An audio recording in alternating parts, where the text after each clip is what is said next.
Inilah sosok pemimpin muda berkulit hitam yang menggetarkan para elit negara-negara barat. Ibrahim Traoré namanya dikenal luas karena keberanian dan ketegasan. Keberaniannya menentang dominasi barat secara terbuka membuat namanya semakin mencuat. Keberaniannya adalah ancam. Berkali-kali upaya pembunuhan terhadap dirinya dilakukan, namun segala bentuk upaya tersebut berhasil digagalkan. Orang-orang menyebutnya sebagai penerus Thomas Sankara, salah seorang sosok revolusioner yang dikenal sebagai Che Guevara dari Afrika.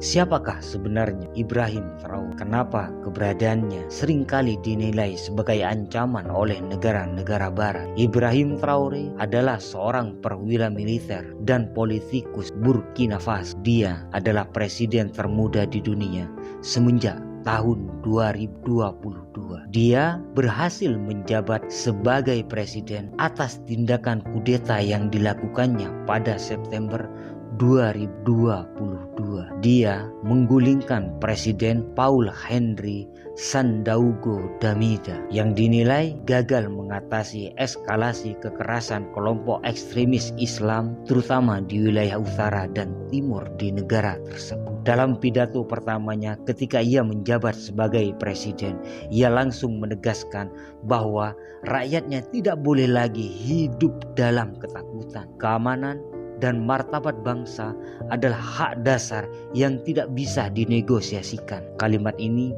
diucapkan dengan tegas, tenang, dan lantang dalam balutan seragam perang. Pidato ini menjadi oase atas rasa haus generasi muda yang dirundung kecewa atas kebijakan pemerintah sebelumnya yang dinilai tunduk pada kepentingan asing. Pidato anti-imperialisme yang disampaikan oleh Traoré menjadi magnet simpati para rakyat yang dipimpinnya. Kudeta tidak hanya menjadi guncangan besar bagi para elit, namun juga menjadi awal babak baru sejarah yang mau ditorehkan di negara tersebut.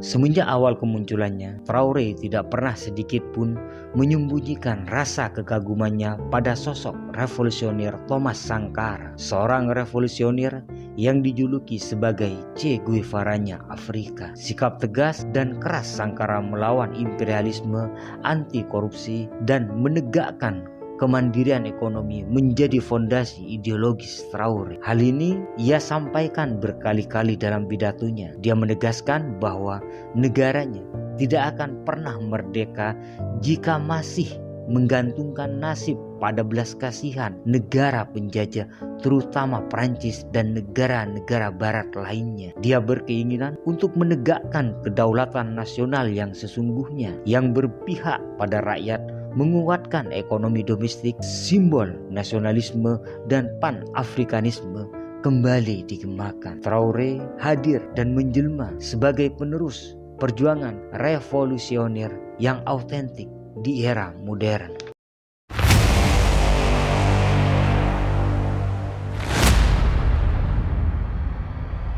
Keberaniannya dalam menyampaikan penentangan terhadap dominasi asing tidak sekedar menjadi retorika kosong. Semua kalimat yang diucapkan dia realisasikan dalam bentuk tindakan dan kebijakan-kebijakan politik. Di antara sederet kebijakan-kebijakan politis Traoré dalam melakukan penentangan terhadap dominasi asing, yaitu pertama, memutus hubungan diplomatik dengan Prancis dan mengusir pasukan militer Prancis dari negaranya. Tindakan ini adalah langkah nyata untuk memutus dominasi Prancis terhadap negara yang dipimpinnya. Kedua, menjalin aliansi strategis dengan Rusia yang merupakan musuh bebuyutan dari negara-negara barat tanpa terkecuali Prancis. Selain itu, Traoré juga membuka pintu bagi pasukan paramiliter. Ketiga, melakukan nasionalisasi sebagian aset tambang asing dan memberlakukan kebijakan agar 15%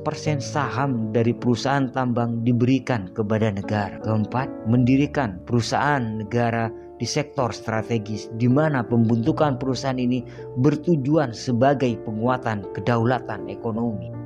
Kelima, kebijakan tuntutan transfer teknologi dan pelatihan tenaga lokal dalam setiap kerjasama yang dijalin dengan perusahaan-perusahaan asing. 5 kebijakan politis tersebut merupakan bukti nyata dan realisasi atas ideologi revolusioner yang digaungkan oleh Traoré.